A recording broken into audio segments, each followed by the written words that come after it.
સૌને હનુમાન જયંતીની ખૂબ ખૂબ શુભકામના. જય શ્રી કૃષ્ણ અને જય માતાજી. આજના બ્લોગની શરૂઆત આપણે રાજકોટમાં ભૂમેન્દ્ર રોડ ઉપર આવેલા બાલાજી દાદાનું જે મંદિર છે ત્યાંથી કરીએ છીએ. આજે બાલાજી દાદાનો જન્મદિવસ છે એટલે ખૂબ જ માનવ મેળામણ અત્યારે મંદિરમાં ઉમટી રહ્યો છે. અત્યારે બપોરે બાલાજી દાદાની મહાઆરતી થવાની છે, તો આજે હું તમને બ્લોગમાં મહાઆરતીના દર્શન કરાવીશ.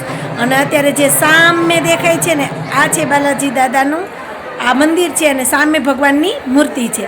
તો પછી હું તમને ભગવાનના દર્શન પણ કરાવીશ. અને એ પહેલાં સવારે અહીંયા ખૂબ મોટો ભવ્ય યજ્ઞ કરવામાં આવ્યો, તો આ એનું સ્થાપન છે, તો એના પણ તમે દર્શન કરો.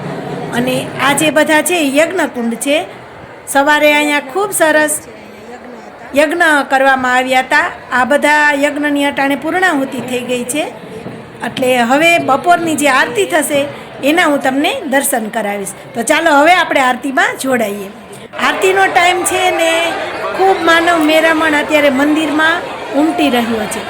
અત્યારે પગ મૂકવાની પણ મંદિરમાં જગ્યા નથી. ધીરે ધીરે કરી અને હું આગળ જાઉં છું અને પછી તમને ભગવાનની આરતી અને ભગવાનની મૂર્તિના દર્શન કરાવીશ. તો ચાલો હવે આપણે આગળ બાલાજી દાદાના દર્શન કરીએ અને દાદાને જન્મદિવસના ખૂબ ખૂબ.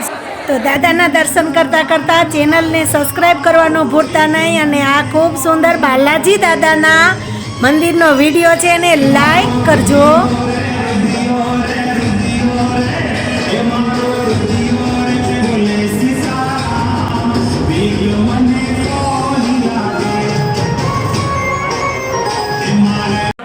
દાદાની આરતી શરૂ થઈ ગઈ છે, તો સર્વે ભક્તો દાદાને આરતીના દર્શન કરો.